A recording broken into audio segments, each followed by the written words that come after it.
بسم الله الرحمن الرحيم. الحمد لله رب العالمين، والصلاة والسلام على نبينا محمد وعلى آله وصحبه أجمعين. أما بعد، ما تصلي عليه. قال حضرة النبي: من صلى علي حين يمسي 10 وحين يصبح 10 زاحمت كتفه كتفي على باب الجنة. بيصلي على سيدنا النبي قبل ما ينام 10 مرات، وساعة ما يصحى الصبح 10 مرات زاحمت كتفه كتفي على باب الجنة. أكرر: أمين جبريل نزل على الأمين محمد وقال له: يا رسول الله، عش ما شئت فإنك ميت. في أفضل من سيدنا رسول الله؟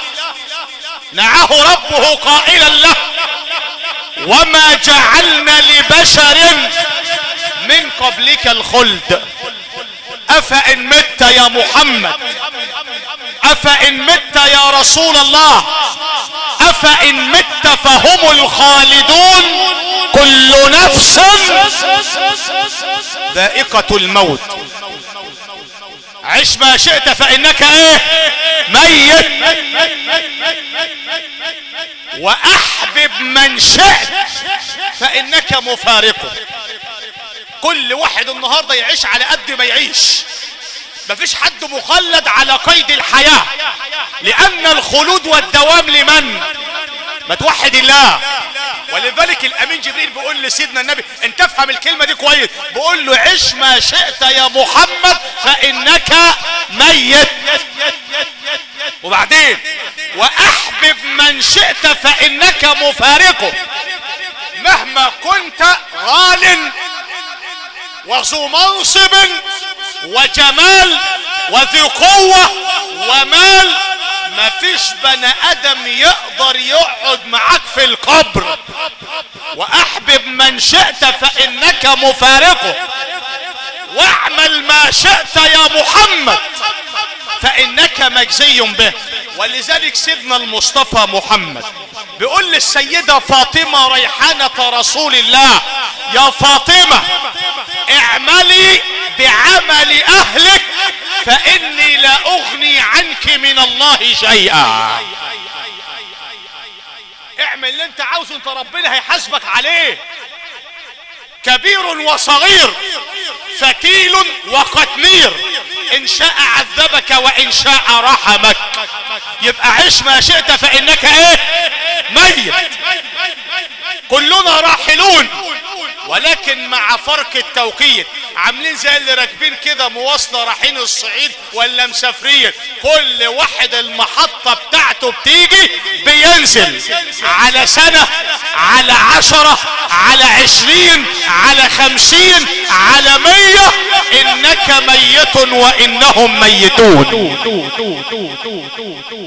وافعل ما شئت فانك مجزي به.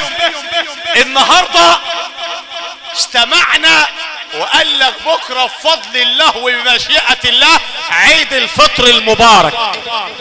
يا ريت ودي رسالة عشان هتتحاسب على كل شيء. اللي كان بيصلي في رمضان وملتزم يفضل ملتزم بعد رمضان. اللي هو كان بيصل الارحام وكان مزعل ابوه وامه قبل رمضان وصلحهم اكراما للصيام، خليك معاهم مستقيم، لان هذه هدية حضرة النبي محمد العدنان. اللي كان ماسك السبحة طوال 30 ليلة وقاعد يسبح ويقرأ القرآن، خليك مع الواحد الديان، لأن إله رمضان هو إله العالمين، مش إله شهر واحد. بعد بكرة العيد إن شاء الله، كل عام وأنتم بخير. تعال بص على المساجد تلاقيها خاوية، كأن الذي يصلون في رمضان يسجدون لإله، وغير رمضان هناك إله واحد، مع إن ربكم هو ربكم إله واحد. صلة الأرحام في رمضان بنخش بالشنط ونزور بعض، صلة الارحام في رمضان انا بخبط على الباب بتاع ابويا واخويا واختي عشان ربنا امرني بالكلام ده. طب بعد رمضان هتفضل مكمل في الكلام ده؟ الصلاة بعد رمضان هي الصلاة، والصدقة بعد رمضان هي الصدقة، والقرآن بعد رمضان هو القرآن، لأن هذا ما قاله حضرة النبي الهاشمي العدنان. سيدنا الأمين جبريل بيقول لسيدنا النبي ايه؟ واعمل ما شئت فإنك مجزي. ما قالوش اعمل في رمضان وبعد رمضان يا محمد مش هنجزيك ولا نكافئك.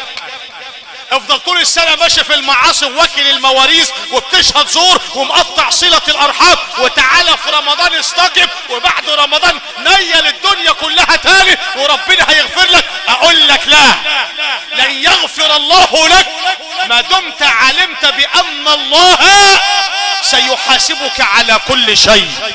وكل انسان الزمناه طائره في عنقه ونخرج له يوم القيامة كتابا يلقاه منشورا. اقرأ كتابك. يبقى عيش ما شئت يا ابو محمد فانك ايه؟ ميت. اسمع كده بقى واحد كده وصلي على رسول الله.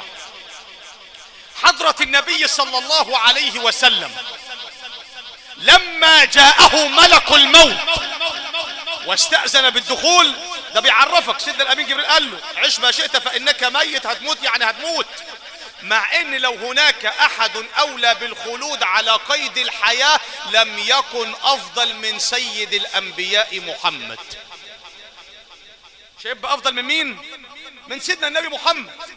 ولذلك يقول القائل اي عبد كم يراك الله عاصيا حريصا على الدنيا وللموت ناسيا، أنسيت لقاء الله واللحد والثرى ويوما عبوسا تشيب فيه النواصية إن المرء لم يرتدي ثيابا من التقى تجرد عريانا ولو كان كاسيا. ولو كانت الدنيا تدوم لأحد لكان رسول الله حيا وباقيا. لو كانت الدنيا ايه؟ تدوم لأحد. عش ما شئت فإنك ميت. كل شوية نسمع فلان رايح يجيب لبس العيد إنا لله وإنا إليه راجعون، فلان رايح يجهز نفسه عشان العيد إنا لله وإنا إليه راجعون، فلان بيستعد عشان يفرح مع أولاده بالعيد إنا لله وإنا إليه راجعون، فلان مستني يفرح ولاده ويفرح معاهم إنا لله وإنا إليه راجعون. فحضرتك لما تسمع إنا لله وإنا إليه راجعون ألم يكون لهذا القلب أن يخشع لذكر الله، أن يرجع عن الذنب وعن المعصية الذي يرتكبها. النهاردة سيدنا النبي لما كان بيتكلم عن رمضان النهاردة آخر يوم فيه قال سلسلة الشياطين وغلقت أبواب النيران. طب حضرتك شفنا بلاوي في رمضان أكتر من قبل وبعد رمضان. أين إبليس من هؤلاء؟ أقول لك الموضوع مش موضوع إبليس، لأن ما بين البشر وما بين ابن آدم من هو أشد من إبليس اللعين.